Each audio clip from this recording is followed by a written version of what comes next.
क्या कहा तुमने? तुम क्या मेरे से एक और मैच करना चाहते हो? क्या तुम्हें अपनी मौत की तलाश है? क्या तुम अभी भी मरना चाहते हो?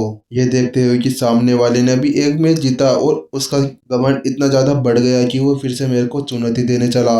ये सब देखने के बाद में राजेश का गुस्सा और भी ज्यादा बढ़ गया। अब उसकी रगों में खून बहुत तेजी से दौड़ने लगा था। उसने पूरी एनर्जी को अपने आसपास के एरिया के अंदर फैला दिया, जिसके कारण आसपास की सारी हवाएं तेज हो गई। फिर उसने गुस्से से राम से कहा, अगर तुम ऐसा चाहते हो तो ठीक है, आ जाओ, इस बार मैं तुम्हें बिल्कुल भी नहीं बख्शूंगा। अपनी पूरी एनर्जी का यूज करते हुए राजेश ने फिर से अपनी वही टेक्निक यूज करने लगी, जिससे उसने राम से पहले के प्रतिद्वंदी की हालत बुरी की थी। उसने फिर से अपनी सेबर को हवा के अंदर उछाल दिया और फिर से उससे भी ज्यादा ताकतवर मूव आसमान के अंदर क्रिएट होने लगा। ये फिर से यूज कर रहा है। उसी चाल को देखकर जिसने उसे पिछली बार हराया था, जिग्नेश का चेहरा पीला पड़ गया। उसका शरीर बेकाबू होकर कांपने लगा। वह कुछ नहीं कर पा रहा था, क्योंकि उसने उस अटैक को देखकर भांप लिया था कि जो पिछली बार उसने अटैक किया था उसके अंदर ज़्यादा शक्ति नहीं लगी थी, लेकिन इस बार जो अटैक उसके द्वारा किए जा रहा है उसके अंदर पहले से भी ज़्यादा शक्ति का यूज़ किया जा रहा था। उसको अब पूरी तरह से पसीने छूटने लगे थे, क्योंकि वह समझ गया था कि अगर वो पहले इसका यूज़ करता तो वह शायद अभी तक स्टेज से नीचे नहीं उतरा होता और वो वहीं पर ही एक मुर्दा की तरह पड़ा हुआ होता। वहीं दूसरी तरफ राम की तरफ सेबर्स को आते देख राम बिल्कुल भी नहीं घबराया और वह अपनी जगह पर ही खड़ा था।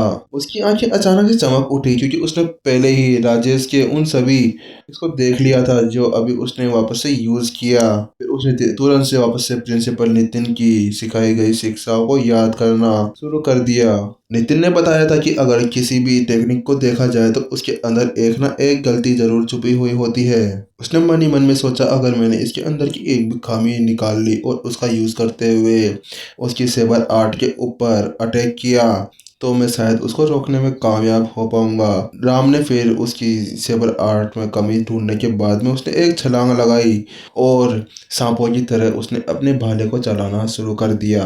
वह केवल खाली हवा के अंदर ही वार किए जा रहा था। हवा के अंदर डिंग डिंग डिंग डिंग कर करके सारे सारे सेबर्स के ऊपर वार किया जा रहा था। हवा के अंदर बहुत सी आवाजें गूंजने लगी। उन सभी सेबर्स के अंदर बहुत ही ज्यादा गति थी, लेकिन राम ने अपने हल्के हल्के हाथों से करते हुए उस सेबर के ऊपर वार करना स्टार्ट कर दिया। उसने अपने भाले का पूरा पूरा यूज किया था। राम जानता था कि वह अपने ताकत का यूज करते हुए राजेश के उस अटैक को नहीं रोक सकता था, इसीलिए उसने हल्के हल्के वारों से सेबर को धीमा करना शुरू कर दिया। लेकिन राम के वह सभी अटैक्स जाया नहीं जा रहे थे, वह सभी उसके ऊपर काम भी कर रहे थे। तरह से कहा जाए तो बूंद बूंद करके एक धारा बनाई जा सकती थी। जब राम ने देखा कि उसने सेबर आर्ट को पूरी तरह से बेअसर कर दिया था तो उसने अपना नेक्स्ट स्टेप चलने का सोचा। उसने देखा कि राजेश अभी अपने डिफेंसिव फॉर्मेशन से बिल्कुल बाहर था और उसको अपनी गति वापस से हासिल करने में बहुत ज़्यादा समय लगने वाला था, क्योंकि उसने सेवर आर्ट के अंदर पूरी एनर्जी को लगा दिया था और उससे रिकवर होने में उसको थोड़ा बहुत समय लगना था। और जैसा कि एक कहावत है, जब सामने वाला बीमार हो तो उसको मार गिराओ। तो लड़ाई के अंदर हर एक अवसर का फायदा उठाना चाहिए। अगर किसी को एक भी चाल दिखे जिसके अंदर कोई गलती हो तो उसको एक खिड़की समझते हुए उसके अंदर घुस जाना चाहिए। और ये तो कोई कहने की बात नहीं थी कि राम इसका फायदा उठाए बिना नहीं रह सकता था, क्योंकि वह भी जानता था कि वह अपने से ताकतवर का सामना ऐसे सीधे सीधे नहीं कर सकता था। उसे उसकी गलतियों को देखते हुए उसको हराना होगा। इसी का फायदा उठाते हुए राम ने अपनी लात फिर से उसके ऊपर चला दी। जब राजेश ने देखा कि सामने वाले ने केवल उसके अटैक को बेअसर ही नहीं किया, उसने अपनी लात से उसकी ओर वार भी कर दिया था, जिसके कारण राजेश के चेहरे का रंग उड़ चुका था और उसने घबराए हुए राम के अटैक को रोकने के लिए अपनी एक चाल चली। लेकिन जैसे ही वह एक चाल चलने वाला था, अचानक से उसने महसूस किया कि उसकी आंखों के सामने एक हाथ आ रहा था। लात तो एक दिखावा था, असली वार तो उसको अपने हाथ से करना था। अरे ये क्या कर दिया मैंने।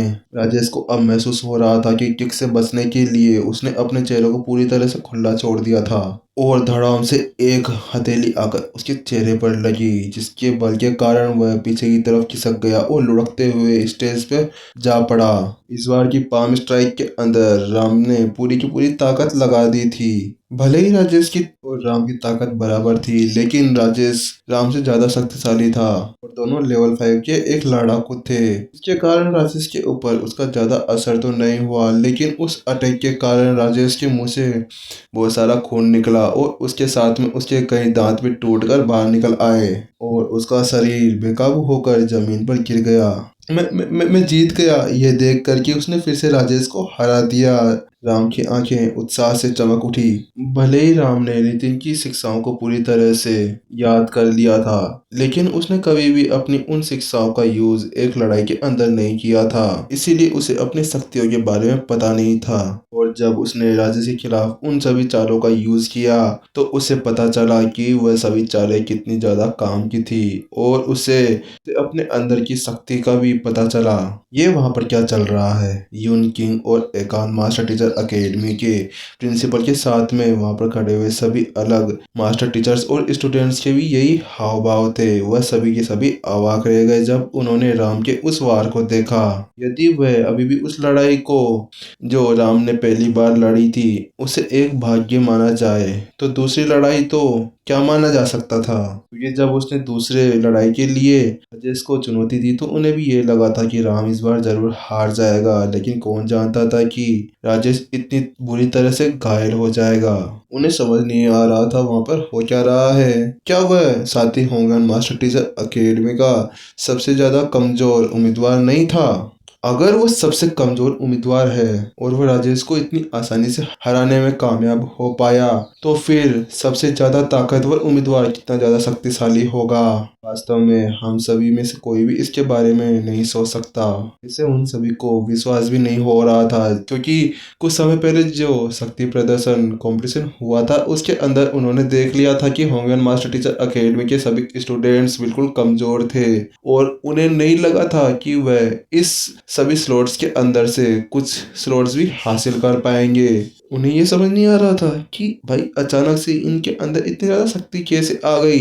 क्या इन सभी ने अपनी पावर्स को छुपा के रखा हुआ था, क्या ये हमें बताना नहीं चाहते थे, या फिर यहाँ पर जो भी दूसरे स्टूडेंट्स खड़े हैं वो अलग हैं, क्योंकि अचानक से इनके अंदर इतनी ज्यादा शक्तियाँ कहाँ से आ गई।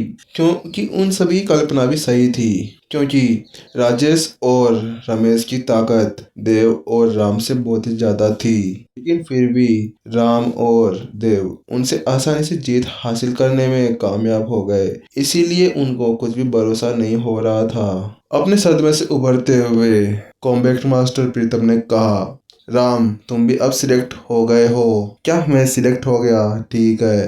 राम ने एक आराम से जवाब दिया, हाँ तुम सिलेक्ट हो गए हो क्योंकि तुम्हारी भी लड़ाइयों के अंदर महारत बहुत ही ज्यादा थी। वैसे तो प्रीतम को भी भरोसा नहीं हो रहा था कि उसके द्वारा लाए गए कॉम्बैट मास्टर्स को इतनी आसानी से हरा दिया गया था, लेकिन राम के मन में अचानक से एक ख्याल आया, लेकिन मास्टर एक बात बताइए, अब क्योंकि आपके दोनों ही दोनों मास्टर्स यहाँ पर घायल होके पड़े हैं तो फिर ग्रेड 1 की एग्जाम कौन लेगा और फिर इस सिलेक्शन को आगे कैसे बढ़ाया जाएगा।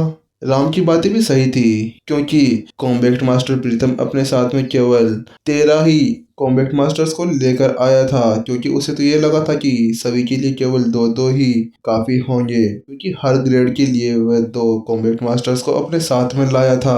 और ये ख्याल आते ही प्रीतम के चेहरे का रंग भी उड़ गया। वह सोच रहा था कि अब मुझे क्या करना चाहिए, क्योंकि मैं भी तो इतने सारे कॉम्बैट मास्टर्स को नहीं लेके आया जिसके कारण मैं ग्रेड 1 की परीक्षा ले सकूं। ये देखकर कि दोनों ही दोनों अभी जमीन के ऊपर पड़े हुए हैं। इसमें से रमेश तो थोड़ा बहुत ठीक है, लेकिन राजेश की हालत तो पहले से भी ज्यादा खराब थी। उन सभी की बातें को सुनने के बाद में कॉम्बैट मास्टर प्रीतम की आंखें सिकुड़ गई।